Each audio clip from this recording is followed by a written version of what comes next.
నమస్తే.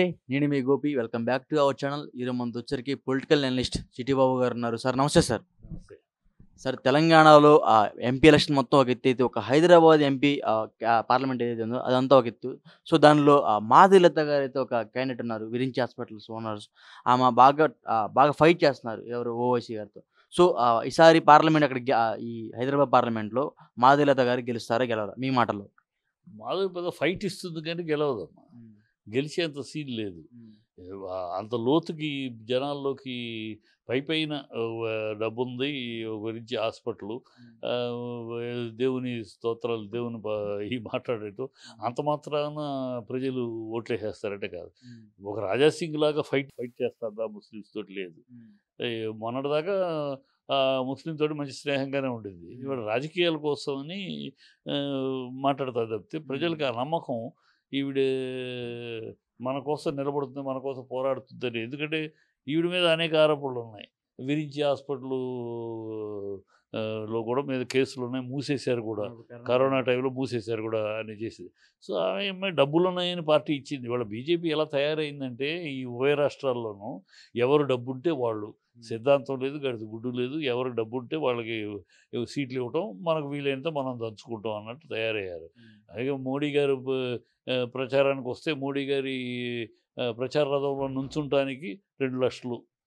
నువ్వు కావాలంటే 2,00,000 ఇస్తే నువ్వు రేపు మోడీ గారి ప్రచార రథంలో నువ్వు నుంచోవచ్చు. ఎంపీ సీట్ అంటే 2 ఎకరాలు. 2 ఎకరాలు భూము. డబ్బులు కాకుండా 2 ఎకరాలు ఇస్తే నీకు ఎంపీ సీటు. నీవు పార్టీలో ఉన్నావా, పార్టీలో చెప్పడం ఉన్నావు, పార్టీకి ఏంటి సిద్ధాంతం ఏమీ లేకుండా పోయిన దౌర్భాగ్య స్థితి దిగజారిపోయింది స్టేట్ యూనిట్. ఈ అమ్మాయికి సీట్ ఇచ్చినాకే పార్టీలో చేరింది ఈ అమ్మాయి, ముందు చేరలా. సో అంటే బీజేపీ దేవుడు స్తోత్రం చదివితే బీజేపీ అనుకుంటే కాదు కదా. ఆవిడేదో మాట్లాడేస్తుంది అంతే. ఫైటు అక్కడ ఫైటు ఓవైసీ తోటి ఫైట్ అంటే అక్కడ లోతుకి వెళ్ళాలి, లోపలికి వెళ్ళగలగాలి. పైన సిటీలో కూర్చొని మాట్లాడటం కాదు, లోపలికి వెళ్ళగలగాలి. లోపలికి వెళ్ళి ఛాలెంజ్ చేయగలగాలి. అది ఒకనాడు నరేంద్ర అంటాడు, అక్కడే ఉండి అక్కడే తన ఫ్యామిలీ పెట్టుకుని తను అక్కడే బతుకుతూ ఫైట్ చేశాడు ఓల్డ్ సిటీలోనే ఉంటూ. సో దొంగ ఓట్లు ఎక్కువ అక్కడ. ఇవాళ వెళ్ళి చూడు, ఒక ఏరియాలో సపోజ్ 10,000 ఓట్లు ఉన్నారంటే ఎన్నికలప్పుడు చూడు 18,000 ఓట్లు ఉంటాయి. ఆ 8,000 ఓట్లు ఎక్కడి నుంచి వస్తాయో తెలియదు. వాటిని ఛేదించగలిగే ధైర్యము, సత్తా కావాలి. అది చెయ్యరు, అది చేయలేరు వీళ్ళు. బీజేపీ నాళ్ళు చేయగలిగిందా? చేయలేదు. ఉన్న పైకి వాడుకుంటారు అంతే. ముస్లిం, ఓల్డ్ సిటీ ముస్లిం అని వాడుకుంటాం తప్పితే వాళ్ళని ఛేదించగలిగే ధైర్యము, సాహసం వీళ్ళు చేయరు. అక్కడే ఓవైసీ సక్సెస్ అవుతున్నాడు. ఏ ప్రభుత్వం ఉన్నా ఏ ప్రభుత్వ అధికారంలో ఉంటే ఆ ప్రభుత్వంతోటి ఆటకాగుతుంది ఓవైసీ.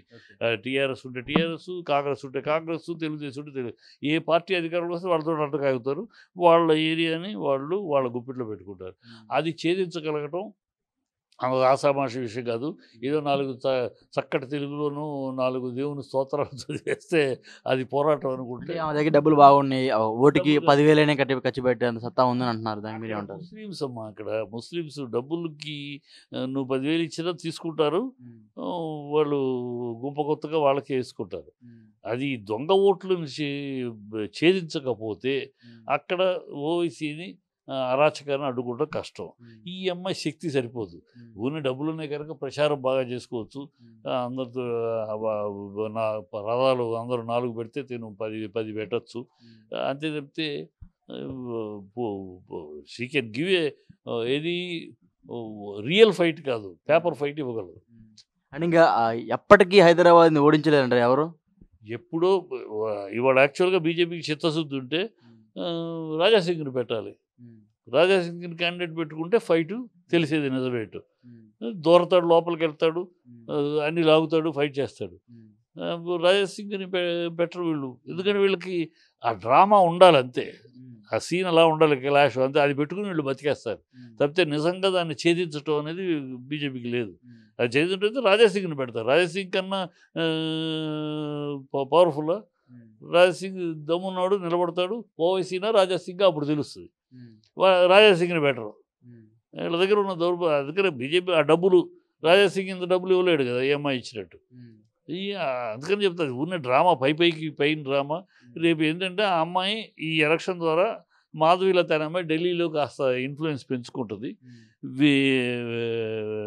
పార్టీ ఆ అమ్మాయిని బాగా డబ్బులకు వాడుకుంటుంది. ఇక్కడ local party local stand unit బాగా అమ్మాయిని డబ్బులు వాడుకుంటారు. ఆ అమ్మాయి పార్టీని వాడుకుంటుంది. అంతే జరగబోయే తప్పితే ఏమీ ప్రజలకు జరగబోయే మంచి ఏమీ లేదు. ఓల్డ్ సిటీలో ధర్మస్థాపన జరగబోయేది. నిఘా వర్గాల ద్వారా ఒక వార్తలు అయితే బయటకు వస్తున్నాయి. 2-3 రోజుల్లో ఆమె మీద దాడులు జరిగే అవకాశాలు ఉంటాయి పోల్ సిటీ ఏరియాలో అని చెప్పి. ఇప్పుడు ఊరినే ఒక జనాల్లో ఒక సింపతి క్రియేట్ చేసుకుంటుంది. ఇన్ని సంవత్సరాలు ఎప్పుడు జరగలేదు దాడులు, ఇవాళ కొత్తగా మాధవీలత ఏదో చించేస్తారు దాడులు జరుగుతాయి. ఊరినే అలా అని ఒక సింపతి జనాల్లో సింపతి క్రియేట్ చేయడానికి, అయ్యో పాపం ఆడది ఆ అమ్మాయి మీద జరుగుతాయి అన్నీ జరగబోతాయి. ఊహాజనితమైన ప్రాపగాండాలు ఇవి. ఏం ఓవైసీ అంత ఎదవ కాదు. Owaisi cunning master. వెదవకిను కన్నింగ్ చాలా తేడా ఉంటుంది. అతను చాలా కన్నింగ్. ఎవరిని ఎక్కడ నొక్కాలో బాగా తెలుసు. ఓల్డ్ సిటీలో తనకున్న స్థావరం తనకు తెలుసు, తన ఓటింగ్ బాక్స్ తనకు తెలుసు. సో వీళ్ళంతా ఎక్కడ పైన తిరగాలి తప్పితే ఆ లోపలికి వీళ్ళు రానివ్వకుండా అడ్డుకోవడం తెలుసు అతనికి. నీకు ఓల్డ్ సిటీలో నువ్వు తప్పు రాంగ్ రూట్లో వెళ్తున్నావు అనుకో, పోలీసులు ఓల్డ్ సిటీలో ఆ ముస్లిం పిల్లాడు రాంగ్ రూట్లో వెళ్తున్నాడు, పోలీసు వాడిని ఆపి కేసు రాయమను చూడు కావాలంటే. రాయరు. వాడు ఒకవేళ ఆపినా చల్బే అని వాడు వెళ్ళిపోతూ ఉంటాడు. అక్కడ అరాచకం అది. అలాంటి అరాచక స్థితిలో ఉంది అక్కడ. దాన్ని వీళ్ళు ఏం చేయాలి? గట్టిగా ఫైట్ చేసి దానికి ఆనాడు ఆలయ నరేందర్ లాంటి నాయకుడు ఉన్నాడు కనుక తను అక్కడే కాపురం పెట్టుకుని అక్కడే ఫ్యామిలీ పెట్టుకుని ధైర్యంగా నిలబడి. ఇప్పటికి కూడా ఓల్డ్ సిటీలో కొంతమంది సాధారణ ప్రజలు అలాంటి కొంచెం భయాందోళనకు గురవుతా ఉంటారని కొన్ని వార్తలు అయితే వస్తున్నాయి. మనం కూడా చూసి ఉంటాం, మీరు వినే ఉంటారు. సో దానికి ఏం చెప్తారు? భయాందోళన ఓల్డ్ సిటీలో ఎప్పుడు ఉందమ్మా. ఇప్పుడు ఆఖరికి ఫ్లైఓవర్ కట్టడానికి కూడా అక్కడ ఓవైసీ పర్మిషన్ కావాలి. టాటా కేబుల్స్ వేయటానికి కూడా ఓవైసీ పర్మిషన్ కావాలి. వాళ్ళు అన్నీ ప్లాన్కి మించి రోడ్డు మీదకి ఇల్లు కట్టేసుకుని ఉంటారు. అది మామూలు మన ఏరియాలో వస్తుంది. జిఎంసీ వాళ్ళు వస్తారు, ఇది 20 అడుగులు వెనక్కి 10 అడుగులు వెనక్కి పేర్లు రాసేసి వెళ్తారు. అక్కడ రాయమను అసలు రాయను ఎవరు రాస్తారంటే తన్ని తరిమేస్తారు. అది ఒక దౌర్భాగ్యమైన అట్మాస్ఫియర్. అది అట్మాస్ఫియర్ ఇవాళది కాదు, కొన్ని సంవత్సరాలుగా ఏర్పడింది. ఎప్పుడో దానికి ఒక ముగింపు వస్తుంది. ముగింపు రాకుండా ఉండదు. ముగింపు ఉండబట్టే అతను అంత ధైర్యంగా హిందువుల్ని అప్పుడు ఏమైంది మామూలుగా హిందువుల్ని 24 గంటలు పోలీసులు తప్పుకోమనండి, హిందువులను ఒక్కడు లేకుండా చేస్తారని అసదుద్దీన్ ఓవైసీ అన్నాడు. ఏమైంది అప్పుడు ఎక్కడుంది మాధవీలత? అప్పుడు ఎక్కడున్నాడు కిషన్ రెడ్డి? ఏం మాట్లాడలేదు. మరి వాడు అంత ఓపెన్గా పబ్లిక్గా పోలీసులు తప్పుకోమండి 24 గంటల్లో హిందూ అనేవాడు లేకుండా చేస్తామని మాట్లాడాడు. హిందూ దేవుళ్ళని ఓపెన్గా తిట్టాడు. కాళికామాతని లక్ష్మీదేవిని వర్ణించి తప్పుగా మాట్లాడాడు. ఆ రోజు ఎవరు మాట్లాడలేదే.